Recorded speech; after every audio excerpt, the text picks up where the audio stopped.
Canciller, ¿qué lo motivó a tomar esta decisión? En primer lugar, yo soy una persona que cree mucho en las instituciones, en el fortalecimiento de las instituciones, y los partidos políticos son parte de la institucionalidad de nuestro país. Y es importante que estas instituciones oigan el mensaje que la población nos envió el 4 de marzo. La población nos dijo: necesitamos partidos más democráticos, más abiertos, más participativos, pero sobre todo que nos resuelvan nuestros problemas. Esta decisión de participar en las elecciones internas del FMLN está motivada en parte por este mensaje que nos ha enviado la población. Por eso es que al momento de mi decisión de participar, también he hecho un llamado a la dirección del FMLN y al FMLN en general para que escuchemos ese mensaje de la población. Si los partidos, que todos tuvieron su mensaje, no escuchan a la población, no van a ser instituciones fuertes en el futuro. Y por ahora, la forma que tienen nuestros ciudadanos y ciudadanas para elegir a sus gobernantes es a través de los partidos políticos. Entonces es importante que el FMLN reciba ese mensaje, reconozca los errores que se han cometido y trace una línea de acción hacia adelante, ya no solamente para estar en comunicación con la gente, sino para estar entre la gente. Y por eso convocaba a todos los militantes, obreros, campesinos, empresarios, veteranos, militantes históricos, jóvenes, mujeres, todos los sectores, para que participen de este proceso, que es un proceso que no solamente le debe devolver la esperanza al FMLN, sino también al país. Es un proceso que no solamente debe recuperar la perspectiva de victoria del FMLN, sino también la perspectiva de alianzas, para que junto a otras fuerzas sociales y políticas resolvamos los problemas que la población nos está reclamando que resolvamos. 15 años atrás, más o menos, ahí por 2003-2004, usted representaba junto con el vicepresidente Óscar Ortiz, en ese entonces, un bloque dentro del partido que promovía un cambio. ¿Qué significancia tiene, en primer lugar, que este anuncio lo haya hecho con el vicepresidente Ortiz? Bueno, yo agradezco las palabras de respaldo del vicepresidente Ortiz, pero en realidad fue un aspecto más circunstancial. Lo cierto es que yo tenía ya varias semanas de andar siendo hasta cierto punto perseguido para que diera una opinión sobre mi participación o no en las elecciones internas. Ya en la actividad de ahora las cosas habían rebasado, había muchas preguntas previas a nuestra llegada a la actividad, y por eso es que en una parte, en una comparecencia con los medios aparte del acto en el que estuvimos participando, decidimos responder a esas preguntas de los medios. Por adelantado, varios medios de comunicación lo que me manifestaron que querían era saber si yo tenía una decisión. Entonces es circunstancial, y aclaro bien esto de el apartado, porque bajo ninguna circunstancia mi declaración fue parte de un acto oficial. Nos salimos de la actividad oficial, terminó la actividad oficial y fue en las preguntas de los medios que yo comparecí y dije la decisión que había tomado.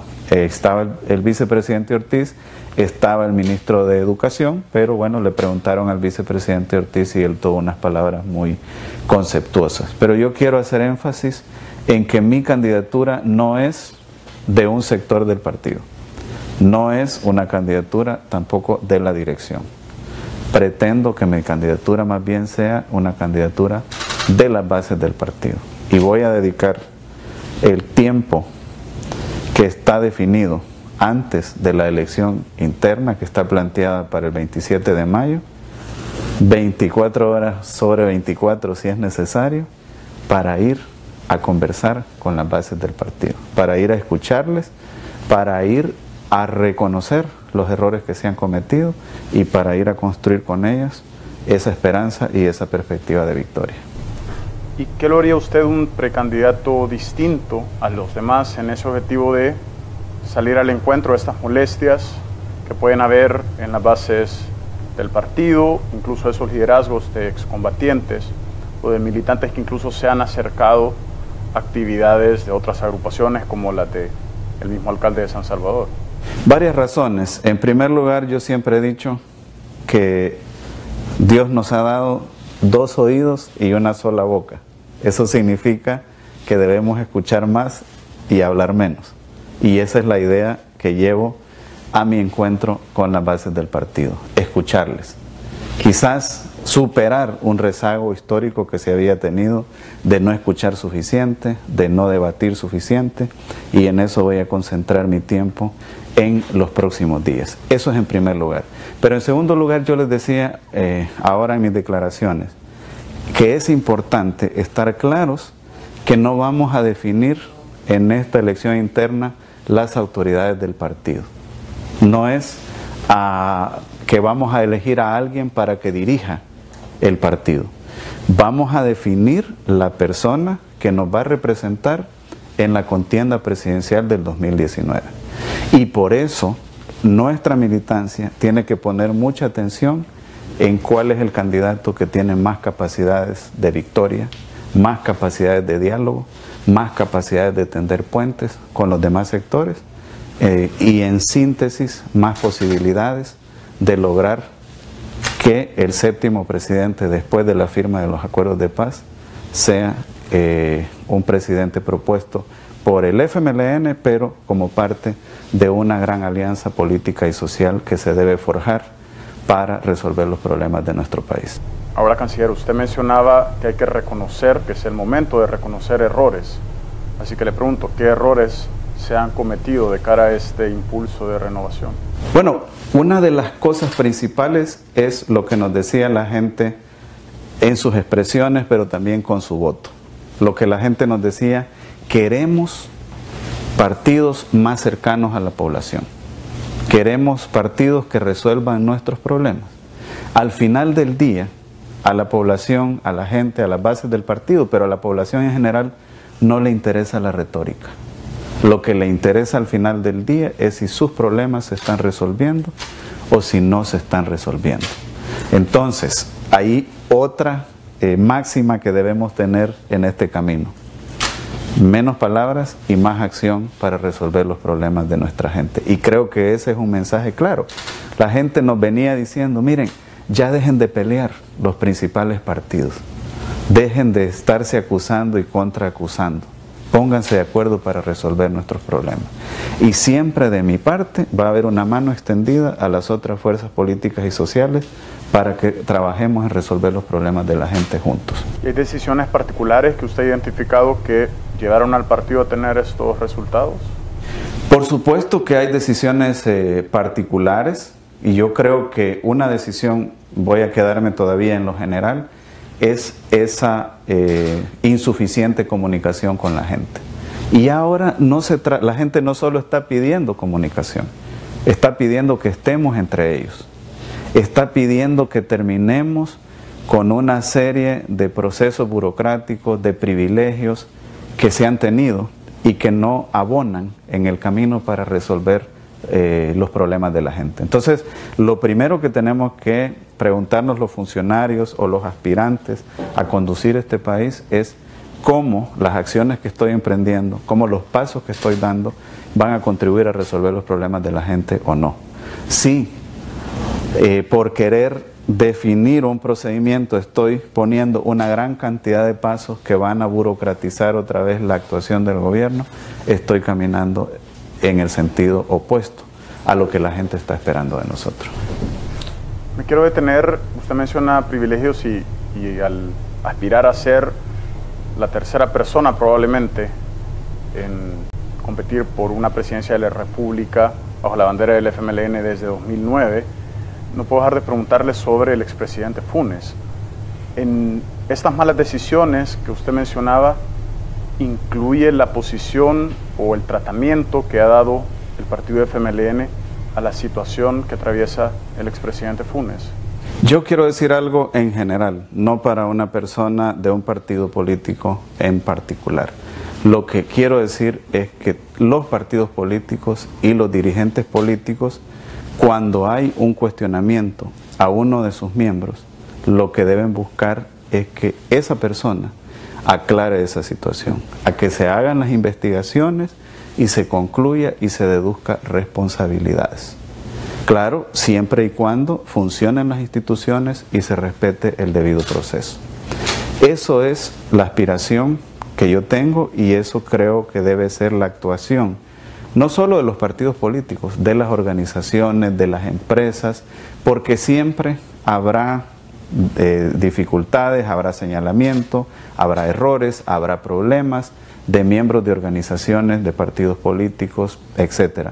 Pero lo más importante es que esas organizaciones, esos partidos políticos le digan a esas personas, un momento, aclare su situación, defiéndase y después hablamos. Pero eso de esa costumbre de dar cheques en blancos a alguien porque es de mi partido o porque es de mi organización se debe terminar. O también se debe terminar la costumbre que ha sido muy arraigada en nuestro país, que cuando están investigando a una persona que es de un partido político adversario, allí sí se habla de transparencia, de lucha contra la corrupción, etc. Pero cuando están investigando a una persona de mi partido político o del partido político de una persona, esta dice, esa es persecución política. Entonces esos dobles raseros no pueden seguir funcionando en ningún partido y en ninguna organización, y esos dobles raseros le han hecho mucho daño a nuestro sistema político. Ahora, usted ha sido canciller desde 2009, salvo un lapso muy pequeño, y ha tenido tareas también, obviamente, en materia de política exterior. Y para entender su visión, quería hacer una pregunta sobre una frase muy destacada que dijo el presidente actual, el presidente Sánchez Serén, de que Venezuela es un faro de la región de América Latina. Lo dijo mucho antes, probablemente que se agudizara la crisis, pero hoy somos testigos de lo que está ocurriendo en Venezuela. Usted mencionaba los partidos políticos y también entendemos la crisis institucional y de partidos políticos que hay en ese país. ¿Usted comparte esa visión de que Venezuela es un faro y el modelo venezolano es un faro o una guía de buenas prácticas para la región? En primer lugar, desde que asumí el 1 de junio de 2009, traté con toda mi fuerza de instaurar una política exterior abierta al mundo y sin ataduras ideológicas. Y en un 99% ese propósito ha sido cumplido. El Salvador es ahora un país abierto al mundo, que tiene reconocimiento de diferentes países del mundo. Llevamos las relaciones de una centena que se tenían en 2009 a cerca de 150 países con los que tenemos relaciones en el mundo. ¿Cómo ve Hugo Martínez a esos países? Los ve como interlocutores. Los ve como interlocutores de los cuales uno puede observar experiencias positivas y experiencias negativas. Interlocutores de los cuales uno puede tomar lecciones de las cosas buenas que se están haciendo, pero también de las cosas menos buenas que se están haciendo. Nunca he pretendido ni pretenderé que un país en particular o una experiencia en particular sea el referente único para la toma de decisiones de un gobierno presidido por Hugo Martínez. Siempre buscaré lo mejor de las diferentes experiencias. Y por eso es que acuñé el término de la política exterior abierta al mundo y sin ataduras ideológicas. Porque es cierto que tenemos socios históricos, socios valiosos como los Estados Unidos, pero también es cierto que en el mundo hay otros países que tienen buenas experiencias. Se tenía muy poca relación con los países nórdicos, por ejemplo, muy poca relación con Oceanía, con Asia, y todo eso lo hemos ido dinamizando y también viendo hacia nuestro propio hemisferio, Asia, Latinoamérica, Centroamérica, Suramérica. Y así como tenemos buenos programas de cooperación con Colombia, los tenemos con Brasil, los tenemos con Cuba, los tenemos con una serie de países en el mundo, y esa siempre será mi visión, buscar lo mejor de cada una de esas experiencias y ni siquiera para calcarlas, ni siquiera para copiarlas, únicamente para tenerlas como referente y construir nuestra propia experiencia. Creo que el rumbo de los salvadoreños lo debemos definir los salvadoreños. No hay nadie mejor, no hay nadie que sepa mejor qué les conviene a los salvadoreños que los salvadoreños mismos. Me llamó mucho la atención las palabras que expresó este día en su anuncio, cuando decía que si bien había que regresar a esa identidad, a esos principios del partido, también había que abrir el partido y que fuera un reflejo de la sociedad. Y menciona distintos sectores, como los campesinos, como los comerciantes, como los empresarios. Y aquí quería hacerle una pregunta, si cree que han habido errores en administrar esa relación entre gobierno y empresarios, y qué tipo de entendimientos o acuerdos buscaría hacia ese sector. Yo diría que quizás más que errores ha habido prejuicios, y a veces prejuicios de ambos lados, ¿no? Y esos prejuicios son los que se deben derrumbar. ¿Cómo se pueden derrumbar esos prejuicios? En un diálogo permanente y franco. Ha quedado comprobado que cuando se inicia un diálogo, cuando se realiza un intercambio, esos prejuicios y esas barreras se van cayendo. Voy a poner el ejemplo más clásico y más difícil: el proceso de negociación hacia la firma de los acuerdos de paz. Todas esas personas, los firmantes de los acuerdos de paz, después de esa experiencia de estar negociando por meses los acuerdos de paz, son otras personas. Y tú ves cómo firmantes de un lado del gobierno, firmantes de otro lado del FMLN, se respaldan y se defienden entre ellos. No porque compartan los ideales, sino porque se fueron conociendo en su esencia. Y yo creo que eso es lo que nos hace falta aquí en nuestro país. Y si nos conocemos en nuestra esencia, vamos a encontrar de todo. Entonces, lo que sí ha ocurrido es que a veces se ha querido poner estas antípodas, ¿no? Si es empresario, es anti-FMLN. Y si es FMLN, es anti-empresario. Y esas antípodas son las que tenemos que ir resolviendo a través del diálogo.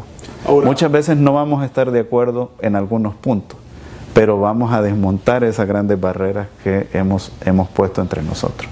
Ahora, muchos de estos prejuicios pueden estar incluso en la base o en la militancia del partido. Entonces, ¿cómo administraría ese dilema entre unificar a un partido que debe recoger su identidad y regresar a sus principios, pero también derrumbar prejuicios como el que mencionaba, por ejemplo, que es adverso el pensamiento del FMLN con el de la empresa privada? Se cree que es adverso, pero hemos tenido empresarios muy coincidentes con la visión del FMLN y miembros del FMLN muy coincidentes con la visión de empresarios. Y yo creo que aquí lo más importante es escucharnos. Yo te voy a comentar una experiencia de cuando era el director del Instituto de Ciencias Políticas y Administrativas del FMLN. Ese instituto lo fundamos cuando yo regresé de estudiar en el exterior y el doctor Castillo era el secretario general del partido. Y nuestra visión era preparar a los futuros cuadros que iban a estar en la administración pública.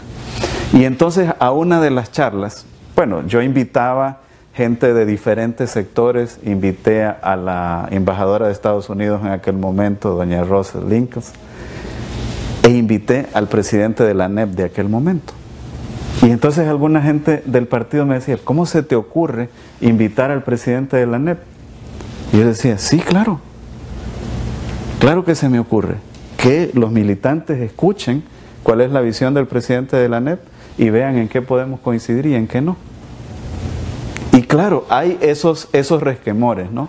Esos prejuicios, pero son prejuicios que se deben de ir desmontando. ¿Eso significa que estamos de acuerdo en todo? No. No es ni sano y además sería aburrido que estuviéramos de acuerdo en todo.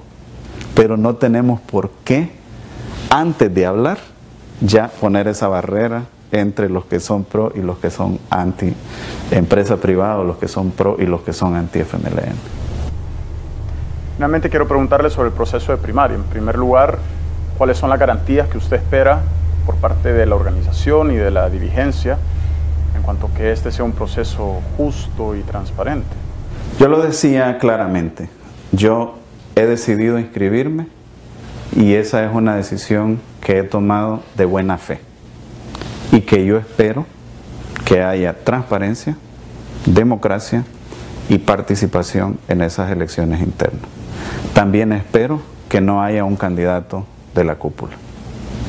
Si hay alguien de la dirigencia del partido que quiere apoyar a un candidato, debería renunciar o pedir permiso en ese periodo de la campaña interna. Pero debemos competir todos por igual y son las bases del partido las que deben decidir. Pero tengo un mensaje para las bases del partido y sobre todo para los militantes históricos, los excombatientes, los veteranos del FMLN. Pero también los jóvenes, las mujeres, que se movilicen, que acudan a nuestras oficinas municipales, a nuestras oficinas departamentales, se inscriban, pidan su participación y sean parte de